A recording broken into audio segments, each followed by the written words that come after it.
Liberty Tamil நேயர்களுக்கு வணக்கம். இன்றைய நேர்காணலில் நாம் சந்திக்க இருப்பவர் அரசியல் விமர்சகர் டாக்டர் பொன்ராஜ் அவர்கள். வணக்கம் சார். வணக்கம் மசேஷ். பெரிதும் எதிர்பார்க்கப்பட்ட விஜய் அவர்களுடைய கரூர் பயணம், குறிப்பாக அந்த கரூர் துயர சம்பவத்திற்கு பிறகு விஜய் அந்த கரூர் மக்களை நேரில் போய் சந்திக்காதது, இங்கே கூப்பிட்டு சென்னைக்கு கூப்பிட்டு ஆறுதல் தெரிவித்தார். ஆனால் கரூர் போகலைங்கிற ஒரு மிகப்பெரிய குற்றச்சாட்டு இருந்துச்சு. இந்த சூழலில் அவர் கரூர் போயிருக்கிறாரு. கரூரில் அவருடைய பேச்சு ரொம்ப முக்கியத்துவம் வாய்ந்ததாக பார்க்கப்படுது. குறிப்பாக அந்த கரூர் சம்பவத்திற்கு என் மேலே பழி போடுறாங்க, போலீஸ் தான் அதற்கு முக்கிய காரணம் அப்படின்னு சொல்கிறாரு. என்னைய இதோட நிப்பாட்டுங்க, இங்கே வந்தீங்கன்னா வேறு மாதிரி ஆகிரும் அப்படின்லாம் எதுவுமே சொல்லலை, ஏதோ ஒரு நாடகம் போல் என்னையை கூட்டிகிட்டு போய் உள்ளே விட்டுட்டாங்க அந்த சம்பவத்தில் அப்படின்னு சொல்லி ஒரு மிகப்பெரிய குற்றச்சாட்டை முன்வைத்திருக்கிறாரு. விஜய் அவர்களோட இந்த கரூர் பயணம் குறித்தும் அவருடைய அந்த பேச்சு குறித்தும் உங்களுடைய பார்வை என்ன சார் முதற்கட்டமாக? அவர் இன்னும் கரூர் சம்பவத்துக்கு இவர் காரணம் இல்லை என்று இன்னமும் அவர் நம்புறார். இவருக்கும் அந்த கரூர் சம்பவத்துக்கும் எந்த விதமான தொடர்பும் இல்லை, போலீஸ் தான் இதுக்கு காரணம், இதை இயக்கிய ஸ்டாலின் தான் அதற்கு காரணம், இதற்கு பின்னாடி இருந்தவர் செந்தில் பாலாஜி என்ற குற்றச்சாட்டை இவர் இன்னமும் வைக்கிறார். அப்படின்னா இவர் எப்படிப்பட்ட ஒரு தன்மையுள்ள ஒரு மனிதனாக இருப்பார்? இன்னமும் 41 பேர் இறந்திருக்கிறார்களே என்ற ஒரு சிறு வருத்தம் கூட தெரிவிக்காத ஒரு மனிதராக இந்த ஜோசப் விஜய் முதல்வரான பின்பும் கூட திரும்பவும் காவல்துறை மேல பழியை போட்டு முன்னாள் முதல்வர் திரு ஸ்டாலின் அவர்கள் பெருந்தன்மையோடு நடந்து கொண்ட விதத்தை இன்றைக்கும் கேலி செய்து அவர் மேல் குற்றம் சாட்டி இவ்வளவு பழியை தூக்கி இவர் எதுவுமே செய்யாதது மாதிரி, இவருக்கும் அந்த சம்பவத்திற்கும் எந்த சம்பந்தமும் இல்லாத மாதிரி இவர் பேசுவதை பார்க்கும் பொழுது உண்மையிலேயே இவருக்கு மனசாட்சி என்ற ஒன்று இருக்கிறதா என்பதை ஒரு மிகப்பெரிய கேள்விக்குறி. ஏன்னா இப்படிப்பட்டவர்கள் என்றைக்குமே தன் தவறை ஒத்துக்கொள்ள மாட்டார்கள். தன் தவறை ஒத்துக்கொள்ளாத ஒரு மனிதன் என்றைக்குமே ஒரு பெரிய தலைவனாக முடியாது. அப்ப இது ஒரு ஆக்சிடென்டல் சீஃப் மினிஸ்டராக இவர் வந்திருக்கிறாரே ஒழிய மக்களது செல்வாக்கை பெற்று இவர் வரவில்லை. இதே கரூரில் இவர் 3ஆம் இடத்திற்கு தள்ளப்பட்டவர் தான். இதே கரூரில் இவர் வெற்றி பெறவில்லை, தாவேகா வெற்றி பெறவில்லை. எனவே இவர் இங்கு சாத்தான் வேதம் ஓதுகிறது போல திரும்பவும் திரும்பவும் நானும் எனக்கும் அதற்கும் கரூர் சம்பவத்திற்கும் சம்பந்தம் இல்லை, நான் மக்களை விட்டு ஓடி போக மாட்டேன் என்று சொல்லிவிட்டு ஓட்டம் பிடித்தவர் தான் இந்த விஜய். எனவே இவர் என்ன சொல்றாரு அப்படின்னு இவர் ஒவ்வொன்றா நம்ம அனலைஸ் பண்ணி பார்த்தோம்னா, பெரம்பலூர்ல எச்சரித்தாங்க, கரூர்ல எச்சரிக்கல, ஏதோ ஒரு நாடகம் மாதிரி இருக்கு நடந்துச்சு, அதுல நான் போய் மாட்டிக்கிட்டேன் அப்படிங்கிறாரு. நாடகம் நடத்துனது யாரு? சரி, நீங்க பெர்மிஷன் வாங்கினது 3 to 7:30, 3 to 10. இந்த 12 மணிக்கு வந்துருவாருன்னு சொல்லி அனௌன்ஸ் பண்ணது யாரு? இதே புஷியானந்த் தானே? புஷியானந்த் தானே பொதுச் செயலாளர், உங்க கட்சியோட பொதுச் செயலாளர் புஷியானந்த் தானே அனௌன்ஸ் பண்ணார் 12 மணிக்கு வந்துருவாரு. சரி, அட்லீஸ்ட் 3 மணிக்காவது வந்திருக்கலாம்ல. கரூர்ல இருந்து நாமக்கல்ல இருந்து கரூர் வர்றதுக்கு 7 மணி நேரம் ஆகும். யார்கிட்ட காது ஊத்துறீங்க மிஸ்டர் ஜோசப் விஜய்? யார்கிட்ட காது ஊத்துறீங்க? இப்ப எப்படி வந்தீங்க? திருச்சியில இருந்து இப்ப எப்படி வந்தீங்க? நீங்க இப்ப கூட்டம் இருந்துச்சா உங்களுக்கு? இப்ப கூட்டம் இருந்துச்சா? திருச்சியில இருந்து இங்க வர வரைக்கும் கூட்டம் இருந்துச்சா? காலையில உங்களுடைய மாநாட்டு பந்தல் ஈயாடுச்சு, காத்தாடுச்சு. மக்கள் எங்க வந்தாங்க இன்னைக்கு உங்களை பாக்குறதுக்கு? சொல்லுங்க பாப்போம். மக்களா வந்தாங்க இன்னைக்கு உங்களை பாக்குறதுக்கு? உங்க கட்சிக்காரர்களும் விஜயபாஸ்கர் ஆட்களும், எம்ஆர் விஜயபாஸ்கர் ஆட்களும் வந்திருக்கிறார்கள். அவர்கள் மத்தியில நீங்க பேசியிருக்கீங்க. மக்கள் திரண்டு வரவில்லை. முதல்ல அதை புரிஞ்சுக்கோங்க.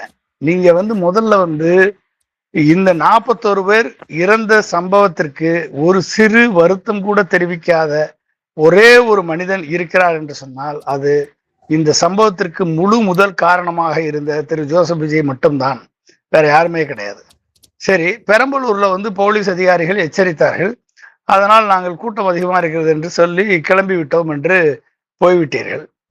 சரி, இங்க போலீஸ் அதிகாரிகள் எச்சரிக்காம 200 மீட்டருக்கு முன்னாலேயே நின்னுக்கோங்க, உள்ள போகாதீங்க, உள்ள கிரௌட் அதிகமா இருக்கு, கிரௌட் பஸ்ட் ஆயிரும் என்று எச்சரித்தவர் டிஎஸ்பி என்ற என்ற பதவி வகிக்கக்கூடிய ஒரு காவல்துறை அதிகாரி. அவருக்கு பேரு டிஸ்ட்ரிக்ட் சூப்பரண்ட் ஆஃப் போலீஸ்னு பேரு, டிஎஸ்பினா. ஓகே, அப்பதாவது தெரியுமா? அந்த டிஎஸ்பி காவல்துறை சேர்ந்தவர் தான் என்பதாவது திரு ஜோசப் விஜய்க்கு தெரியுமா? ஏன் அதை மீறி போனீங்க? அந்த மீறி போன முடிவெடுத்தது யாரு? ஜோசப் விஜய் எடுத்தாரா, இல்ல ஆதவர்ஜுனா எடுத்தாரா, இல்ல புஷ்யானந்த் எடுத்தாரா? இந்த முடிவை எடுத்ததினால் நீங்க கூட்டிட்டு வந்த கூட்டம், ஏற்கனவே இருந்த ஸ்டேட்டிக் கிரவுட் 26,000 பேரு, நீங்க கூட்டிட்டு வந்த கூட்டம் ஒரு 10,000 பேரு, இந்த பெரிய பஸ் லைட் ஆஃப் பண்ணி ஆன் பண்ணி போட்டது யாரு? நீங்களா இல்ல செந்தில் பாலாஜியா? இந்த முடிவை எடுத்து உள்ள போனது அதான குற்றச்சம்பவமே. குற்றச்சம்பவம் நடப்பதற்கு காரணமாக இருந்தது காவல்துறை எச்சரிக்கையை மீறி முடிவெடுத்து நாங்கள் கூட்டத்திற்குள் போவோம் என்று முடிவெடுத்தது தானே காரணம். அப்ப அன்றைக்கு உங்களை எஃப்ஐஆர்ல சேர்த்து கரூரை விட்டு வெளியே போகிறதுக்குள்ள அரெஸ்ட் பண்ணி உங்களை புழல்ல வச்சிருந்தாருன்னா அப்படின்னா திரு மு.க. ஸ்டாலின் அவர்களை இன்னைக்கு நீங்க எள்ளி நகையாட மாட்டீர்கள், ஏளனம் பண்ண மாட்டீர்கள். அன்றைக்கு அவர் பெருந்தன்மையோடு நடந்து கொண்டார், ஒரு முதல்வருக்குரிய ஒரு பண்புள்ளங்களோடு நடந்து கொண்டார். எந்த கட்சி தலைவரும் தன் தொண்டர்கள் சாவதை விரும்ப மாட்டார் என்று பெருந்தன்மையோடு நடந்து கொண்டார். அப்படிப்பட்ட பெருந்தன்மையோடு நடந்து கொண்டவரை இன்றைக்கு நீங்கள் எள்ளி நகையாடுகிறீர்கள், ஏளனமாக அவரை அவரை வசைபாடுகிறீர்கள். ஓகே, 5 நிமிடம் பேசினதுக்கே கொத்து புரட்டா போட்டார்கள் என்று சொல்லக்கூடிய அளவிற்கு கீழ்த்தரமான விமர்சனத்தை நீங்கள் வைக்கிறீர்கள் என்று சொன்னால் உங்களது உள்ளத்தில் எவ்வளவு அழுக்கு படிந்திருக்கிறது, எவ்வளவு ஒரு ஆத்திரம் இருக்கிறது, எவ்வளவு ஒரு அகங்காரம் மனதிலே இருக்கிறது என்பது உங்களது பேச்சிலிருந்து வெளிப்படையாக தெரிகிறது. ஸோ இதான கேஸு. ஜனநாயகன் படம் ஷூட்டிங் எடுக்கலன்னு நீங்க உங்க மனசார கையை தொட்டு சொல்லுங்க பார்ப்போம். ஹை டெஃபினிஷன் கேமராவை நாங்க 8 கேமராவை கொண்டு போகலன்னு சொல்லுங்க, 60 ட்ரோன் கேமராவை கொண்டு போகலன்னு சொல்லுங்க மனசார. அப்படிப்பட்ட அந்த கூட்டத்தை நாங்க எடுக்கலன்னு ஜனநாயக ட்ரெய்லர்ல எப்படி கொண்டு வந்தீங்க? அந்த சீனை கொண்டு வந்தீங்க. அப்ப சூழ்ச்சி செய்தது நீங்களா திமுகவா? ஜனநாயகம் படம் எடுத்தது ஸ்டாலின் சார் எடுத்தாரு. ஜனநாயகம் பட ப்ரொடியூசர் உதயநிதி ஸ்டாலினா? அந்த ஜனநாயகம் பட ட்ரெய்லரை வெளியிட்டு கரூர் கூட்டத்தினுடைய ஒரு ட்ரெய்லர் மாதிரி ட்ரெய்லரை வெளியிட்டீங்களே, அதெல்லாம் எடுத்தது உதயநிதி ஸ்டாலினும் செந்தில் பாலாஜி அதுக்கு ஃபைனான்ஸ் பண்ணாரு, தயாரிப்பாளர். யார் சார்? யாரை ஏமாத்துறீங்க? எங்க பொய் சொல்லிட்டு இருக்கீங்க? இன்னமும் பொய் சொல்லிட்டு இருக்கீங்க. வலியும் வேதனையும் இருக்கு. அந்த சூழ்ச்சிகளை இனி வரும் தலையினர் தெரிந்து கொள்வதற்காக அங்க ஒரு நினைவு சின்னத்தை அமைக்க போறோம். ஆமா, நினைவு சின்னத்தை அமைச்சிட வேண்டியதான். 41 பேர் செத்ததுக்கு காரணம் திரு விஜய் என்ற நினைவு சின்னத்தை அமைங்க. அது எல்லாருக்கும் தெரியட்டும், எல்லாருக்கும் தெரியும். 41 பேர் ஒரு அரசியல் கூட்டத்திற்கு 41 பேரை உயிர் பலி கொடுத்த இடம் கரூர் என்று அங்க ஒரு நினைவு சின்னத்தை அமைங்க. வர்ற எதிர்கால சந்ததிக்கு தெரியட்டும் இது யார் செய்தது என்று, யார் செய்து ஓடி போனது என்று வருங்கால சந்ததிக்கு தெரியட்டும். விஜய் என்பது எல்லாருக்கும் தெரியட்டும். நினைவு சின்னத்தை அமைங்க. யார் வேணாம்னு சொன்னா? குறிப்பா அந்த கரூர் அந்த அவருடைய பேச்சுல இடைத்தேர்தல் பிரச்சாரம் நெடியும் இருந்தது. அதாவது வரக்கூடிய இடைத்தேர்தலில் அது ஒரு பாடமாக இருக்கணும். அதாவது திமுகவும் அதிமுகவும் வேறு வேறு கிடையாது, கூட்டு களவாணிக தான் அவங்க. அது இந்த இடைத்தேர்தலில் பார்ப்பீங்க, அதனால் அவங்கள அடித்து விரட்டணும் இடைத்தேர்தலில் அப்படின்னு சொல்லி அவருடைய கருத்து இருக்குது. அது எப்படி சார் பார்க்குறீங்க? இவர் பெரம்பூருக்கே நன்றி சொல்ல போகாதவருங்க. சென்னையில் இருக்கக்கூடிய பெரம்பூருக்கு நன்றி சொல்ல போகாதவர். ஏன்னா பெரம்பூரில் தேர்தல் வரல. திருச்சிக்கு நன்றி சொல்ல போனவர், ஏன்னா திருச்சியில் தேர்தல் வருது. கரூருக்கு நன்றி சொல்ல வந்திருக்கிறார். காரணம், இவ்வளவு நாள் ஏன் வரல? எம்ஆர் விஜயபாஸ்கர் ராஜினாமா செஞ்ச உடனே கரூர்ல மீண்டும் தேர்தல் வருகிறது, இங்கு மீண்டும் வெற்றி பெற வேண்டும். அப்ப இவரது எண்ணம் எல்லாமே தேர்தலில் வெற்றி பெற வேண்டும், தேர்தலில் இவர்கள் தேர்தல் அரசியல் செய்ய வேண்டும் என்ற ஒரே நோக்கமே தவிர இது மக்களுக்கான அரசியல் அல்ல. இது மக்களுக்கான எந்த விதமான ஒரு துளி கூட அன்று இறந்த மக்களுக்கு ஒரு துளி கூட அனுதாபமோ ஒரு ஒரு வருத்தமோ தெரிவிக்காத ஒரு மனிதர் இடமிருந்து நீங்கள் வேற என்ன எதிர்பார்க்க முடியும்? 2 பேரும் திமுகவும் அதிமுகவும் கூட்டணி அமைச்சிருக்காங்க அப்படின்னா நீங்க பிஜேபியுடைய குழந்தை கூட்டு களவாணிகள். சரி, திமுக அதிமுக கூட்டு களவாணிகள். நீங்க யாருடைய கூட்டு களவாணி? நீங்க யாருடைய கூட்டுக்கலவாணி மிஸ்டர் விஜய், ஜோசப் விஜய்? முதல்வர் நீங்க யாருடைய கூட்டுக்கலவாணி? உங்களுடைய செயல் திட்டங்கள், உங்களுடைய அரசின் கடந்த கால 55 நாட்களாக நடந்து வரக்கூடிய அரசுடைய செயல் திட்டங்கள் அத்துணையும் பிஜேபி அரசுக்கு காவடி தூக்கக்கூடிய, பிஜேபி அரசு இங்கு இருந்தால் என்ன செய்ய முடியாதோ அதையெல்லாம் செய்யக்கூடிய பிஜேபியினுடைய பிராக்சி அரசாக செயல்பட்டு கொண்டிருக்கக்கூடிய திரு விஜய் அவர்களே, நீங்கள் கள்ள கூட்டணி வைக்கவில்லையா பிஜேபியுடன்? கொள்கை எதிர் என்று சொல்லிவிட்டு அந்த பிஜேபியினுடைய செயல் திட்டங்களை செயல்படுத்தி கொண்டு வரக்கூடிய நீங்கள் யாருங்க சார்? உங்களுக்கு உயர்கல்வித்துறை அமைச்சர் நேற்று ஒரு பேட்டி கொடுத்தாரு. என்ன கொடுத்தாரு? வைஸ் சான்சலர் நியமிக்கிறது நாங்க வந்து முதல்வர் தான் சான்சலரா இருக்கணும் என்று நாங்கள் விண்ணப்பிக்கிறோம். யாருக்கு விண்ணப்பிக்கிறீங்க? எதுக்கு விண்ணப்பிக்கிறீங்க? ஏன்னா உங்களுக்கும் வந்து அரசியல் தெரியல. உங்களுடைய உயர்கல்வித்துறை அமைச்சர் வாடி வாடி கைவிடாத சிடி புகழ் உயர்கல்வித்துறை அமைச்சருக்கும் இதை எப்படி ஹேண்டில் பண்றதுன்னு தெரியல. ஓகே, அப்போ ஒட்டுமொத்தமா தமிழகத்தினுடைய ஒரு போராட்டத்தின் மூலமாக வென்றெடுக்கப்பட்ட ஒரு உரிமையை, ஓகே, கிட்டத்தட்ட 3 வருட காலம் சுப்ரீம் கோர்ட்ல போராடி திரு மு.க. ஸ்டாலின் அவர்களது திமுக அரசு போராடி கவர்னர் தலையிலே குட்டி கவர்னருக்கு அதிகாரம் இல்லை என்ற உத்தரவை பெற்று இவ்வளவு போராட்டம் பண்ணி உரிமை குரலை எழுப்பி அந்த ரைட்ஸை வாங்கி கொடுத்த அந்த ரைட்ஸை இன்றைக்கு உயர்கல்வித்துறை அடகு வைக்கிறார் என்பதாவது திரு முதல்வராக இருக்கக்கூடிய திரு ஜோசப் விஜய்க்கு தெரியுமா? இப்ப நீங்க யாரோட கள்ள கூட்டணி வச்சிருக்கீங்க மிஸ்டர் ஜோசப் விஜய்? நீங்க யாருடைய கள்ள கூட்டணி வச்சிருக்கீங்க சொல்லுங்க? பிஜேபி கள்ள கூட்டணி. ஓகே, 1000 பள்ளிகளுக்கு, சிபிஎஸ்இ பள்ளிகளுக்கு கொல்லைப்புற வாசல் வழியாக உங்க பட்டிமன்ற அமைச்சர் திரு ராஜ்மோகன் அவர்கள் அனுமதி கொடுத்து இன்றைக்கு மும்மொழி கொள்கை, புதிய கல்விக் கொள்கை, சமஸ்கிருத திணிப்பு, PM3 பள்ளிகள் அனைத்தும் தமிழகத்திற்கு 1000 பள்ளிகள் மூலமாக வந்திருக்கிறது. இது பிஜேபியினுடைய அரசினுடைய நேரடி செயல்பாட்டு. இதற்கு யார் காரணம் மிஸ்டர் ஜோசப் விஜய் அவர்களே? இதற்கு பேர் கள்ள கூட்டணி இல்லையா? இந்து சமய அறநிலையத்துறை கோயில்கள் ஒட்டுமொத்தமாக அதனுடைய வருமானம் இந்து கோயில்களுக்கு மட்டுமே செலவிடப்பட வேண்டும் என்பது பிஜேபி RSSன் கொள்கை. அந்த கொள்கையை தனது கொள்கை முடிவாக இன்றைக்கு ஆளுநர் உரையில் அறிவித்திருக்கிறீர்களே மிஸ்டர் ஜோசப் விஜய், நீங்கள் யாருடன் கள்ள கூட்டணி வைத்திருக்கிறீர்கள் மிஸ்டர் ஜோசப் விஜய்? கள்ள கூட்டணியா அல்லது நேரடியான கூட்டணியா சொல்லுங்க? பிஜேபியுடன் கள்ள கூட்டணி வைத்துக் கொண்டு இன்றைக்கு பிஜேபியுடைய பிராக்சி அரசாக தமிழகத்தில் ஆட்சி அமர்ந்து கொண்டு திராவிடத்தை, திமுகவையும் அதிமுகவையும் வேறறுக்க வேண்டும் என்ற பிஜேபியுடைய திட்டத்திற்கு ஓகே அடித்தளமிட்ட ஒரு கட்சி தான் இந்த தாவேகா என்ற கட்சி. மக்கள் ஆதரவு கொடுத்து நீங்கள் முதல்வர் ஆகவில்லை. இங்க மக்கள் ஆதரவை பற்றி நீங்கள் முதலமைச்சர் ஆகவில்லை. Mind it.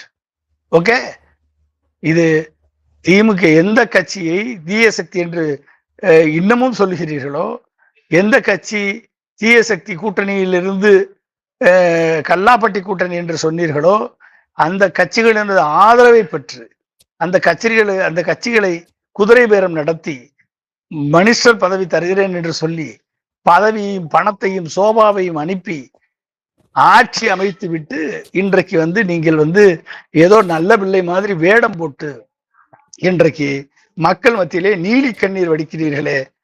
இந்த நீலி கண்ணீரை நம்புவதற்கு தமிழர்கள் ஒன்றும் அவ்வளவு அரசியல் புரிதலற்றவர்கள் அல்ல. உங்கள் அரசியல் ஏதோ ஒரு வெறுப்பு தான். திமுக அதிமுக ஊழல் செய்கிறது, ஊழலை ஒழிக்கப்பட வேண்டும் என்ற ஒரு வெறுப்பில் உங்களுக்கு ஒரு 15% வாக்குகள் மக்கள் அளித்தார்கள். இன்னொரு 15% வாக்குகளை அமித்ஷா உங்களுக்கு EVM மூலமாக உருவாக்கி கொடுத்தார். 5% வாக்குகளை பெற்ற நீங்கள் இன்றைக்கு இனிமேல் வரக்கூடிய தேர்தல்களிலே உங்களது வெற்றி எப்படி நிர்ணயிக்கப்பட போகிறது என்பதை பொறுத்துத்தான் இது உங்களுக்கு மக்கள் கொடுத்த வாக்கா, இல்ல பெறப்பட்ட வாக்கா, இல்ல கோபத்தில் வெளிப்பாடா, இல்லை ஏன் இப்படிப்பட்ட ஒரு தவறை செய்துவிட்டோம் என்று தினம் தினம் இப்பொழுது நொந்து நூலாகி சாகிறார்களே விவசாயிகள், இளைஞர்கள், மாணவர்கள், இளம் பெண்கள், பொதுமக்கள் அத்துணை பேரும் எதற்கடா ஓட்டு போட்டோம் என்று எண்ணி எண்ணி நொந்து நூலாகி கிடக்கிறார்களே. எந்த வாக்குறுதியும் நிறைவேற்ற இயலாத ஒரு முதலமைச்சரை, எதை பற்றியும் பேசக்கூட, சட்டசபையில் பேசக்கூட, கேட்கிற கேள்விகளுக்கு பதிலளிக்க கூட முடியாத ஒரு முதலமைச்சரை, பேசா மடந்தையாக இருக்கக்கூடிய ஒரு முதலமைச்சரை பெற்றுவிட்டோமே என்று சொல்றாங்களா? பேச ஆரம்பிச்சா ஓடிடுறீங்கன்னு சொல்றாரு. நீங்க என்ன பேச ஆரம்பிச்சா ஓடுங்க, என்ன பேச ஆரம்பிச்சா ஓடுங்க. வெளிநடப்பு செய்வது என்பது எதிர்க்கட்சியினுடைய உரிமை. தவறான தகவல்களை நீங்கள் சட்டசபையில் சபாநாயகரை வைத்துக் கொண்டு தவறான தகவல்களை புள்ளிவிவரம் இல்லாமல், ஆதாரம் இல்லாமல் நீங்கள் அவதூறை சேற்றை வாரி இறப்பீர்கள். அதை கேட்டுக்கொண்டு உள்ளே உட்கார்ந்து உங்களுக்கு கேட்டுக்கொண்ட உள்ள உட்கார என்ன பணம் கொடுத்து உங்களை படம் பார்க்க வந்திருக்கான். உள்ள உட்கார்றதுக்கு பணம் கொடுத்து படம் பார்க்கிற வர்றவனே தூக்கி போட்டு போயிட்டே இருக்கான். பாடம் பிடிக்கல, பாட்டு பிடிக்கலன்னா அவன் எக்ஸிட் ஆகிட்டு போயிட்டே இருப்பான். அவன் லஞ்ச லாவணியம் முற்றிலும் ஒழிக்கப்பட்டிருக்கு. அதாவது சொன்னதை செஞ்சிருக்கிறோம். அண்ணா பிறந்த நாளுக்கு தாய்மாமன், ரியல் தாய்மாமன், திமுக போல ரியல் தாய்மாமன் இல்லாமல் ரியல் தாய்மாமன் சீர் கொடுக்க போகிறோம்.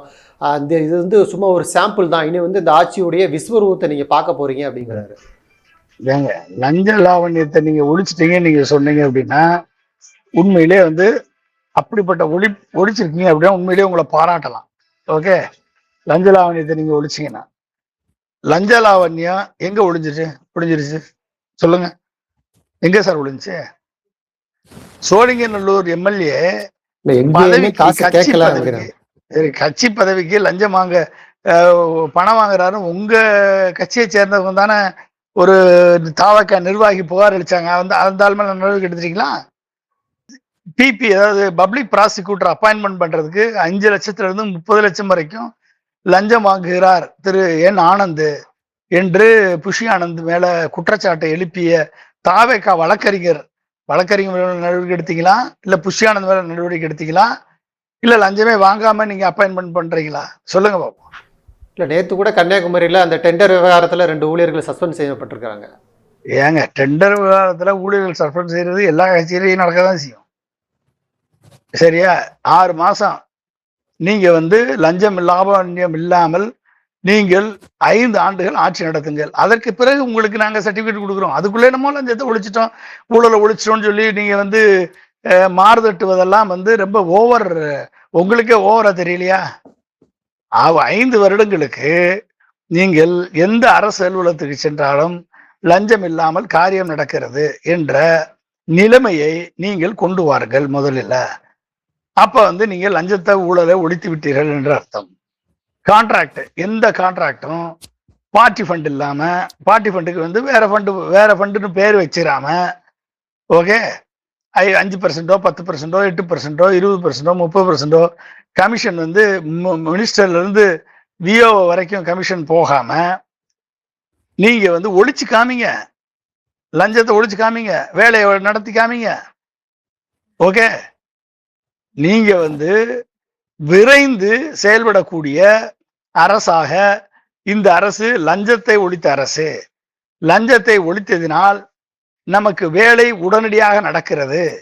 இந்த வேலை லஞ்சத்தை ஒழித்ததின் காரணமாக இந்த வேலைக்கு ஒரு வாரத்தில் முடிய வேண்டிய வேலை 3 நாட்களில் முடிந்து விட்டது என்று நீங்க ஒரு ரெஸ்பான்ஸ் டைம், அதாவது quality of service, right to service act, right to service ஆக்ட்னு ஒன்று இருக்கு.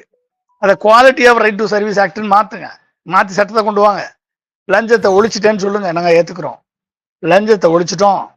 எந்த அரசு அதிகாரிகளை நாடினாலும் ஓகே, 3 நாட்களில் முடிய வேண்டிய வேலையை ஒரே நாளில் முடிச்சு கொடுத்தோம். 5 நாட்களில் முடிய வேண்டிய வேலையை 3 நாளில் முடிச்சு கொடுத்தோம்.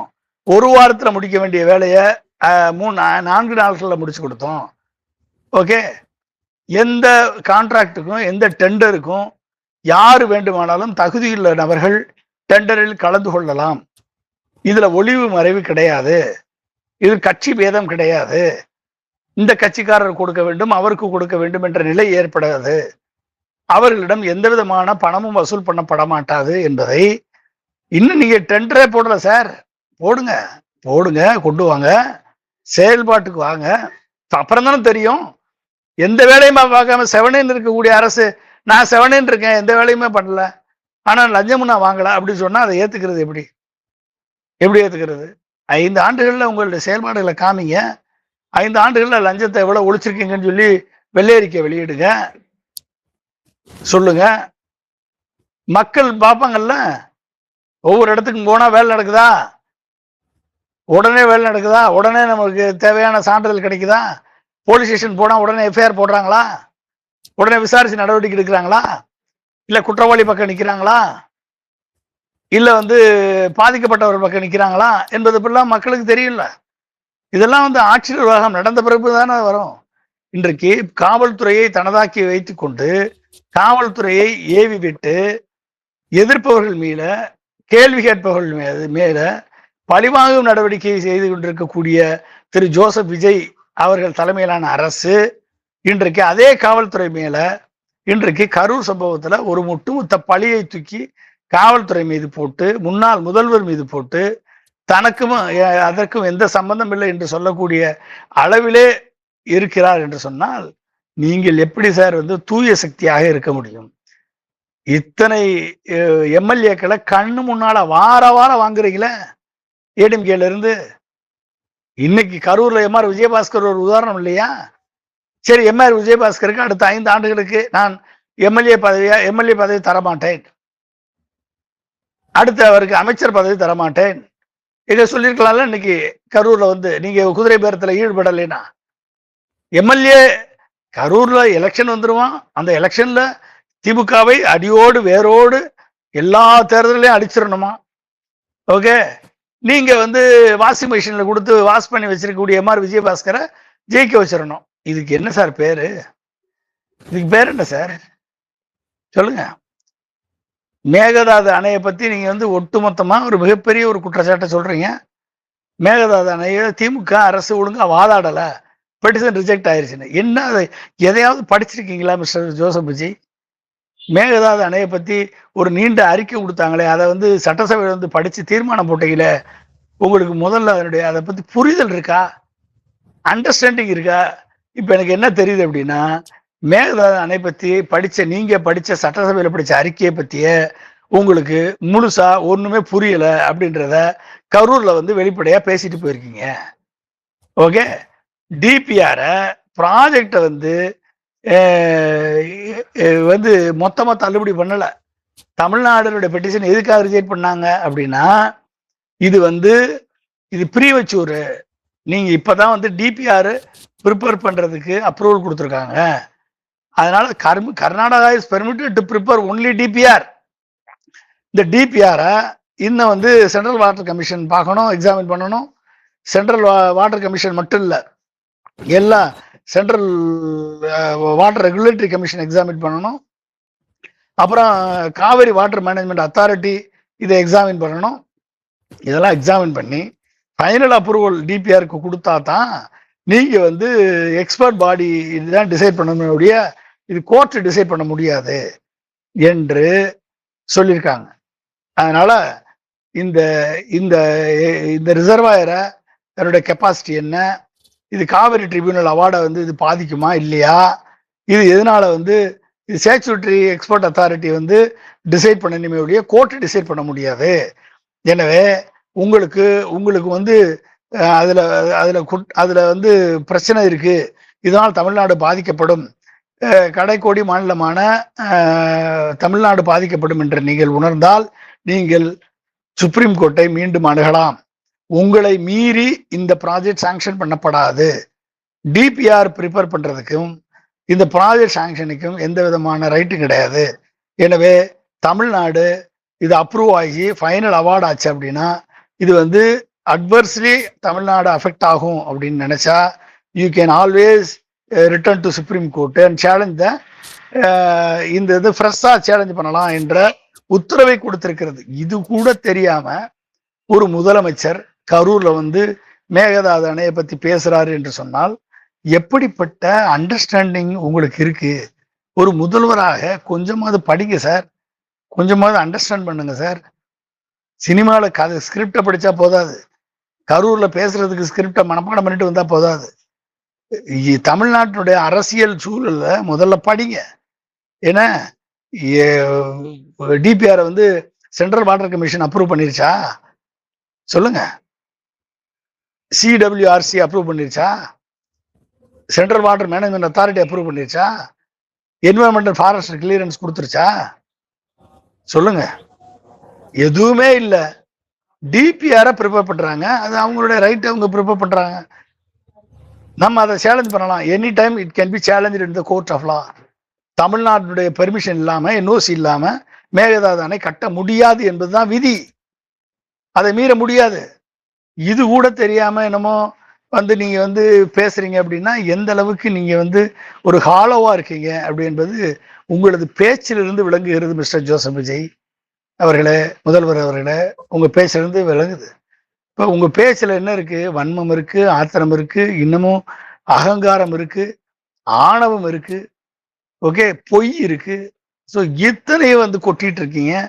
கரூர்ல வந்து இதுவரைக்கும் இன்னமும் இறந்த 41 பேர் அவர்களுக்கு வருத்தம் கூட தெரிவிக்காத ஒரு மனிதராக எப்படிங்க ஒரு ஹியூமன் பீயிங்கா இருக்க முடியும்? ஒரு வருத்தம் கூட தெரிவிக்காத ஒரு மனிதனாக சொல்லுங்க. இதை எப்படி ஏற்றுக்கொள்வது? சொல்லுங்க. நீங்க நல்ல என்னமோ லஞ்ச லாவணியத்தை ஒழித்து விட்டேன், என்ன ஒரு நோபல் பிரைஸ் கொடுக்கலாமா உங்களுக்கு? லஞ்ச லாவணியத்தை ஒழிச்சதுக்கு நோபல் பிரைஸ் வேணா ரெக்கமெண்டேஷன் கொடுக்கலாம். வைகோட்ட சொன்னா நோபல் பிரைஸ் வாங்கி தருவார். இப்போ அவர் தான் இப்போ நோபல் பிரைஸ் அத்தாரிட்டியா மாறி இருக்காரு. உங்கள்கிட்ட தான் வந்திருக்காரு அவர், வைகோ. ஸோ வைகோட்ட சொல்லுங்க, லஞ்ச லாவணியத்தை ஒழித்த விஜய் அவருக்கு நோபல் பிரைஸ் கொடுக்க வேண்டும் என்று ஒரு ரெக்கமெண்டேஷன் லெட்டர் எழுதி சொல்லுங்க. வந்து படிக்கட்டும், எல்லாரும் உலகமே பார்க்கட்டும். நன்றி சார். நிறைய நல்ல தகவல்களை நேயர்களுக்கு சொல்லியிருக்கீங்க. உங்களுடைய பயனுள்ள நேரத்துக்கு மிக்க நன்றி சார். மிக்க நன்றி. Yes, thank you.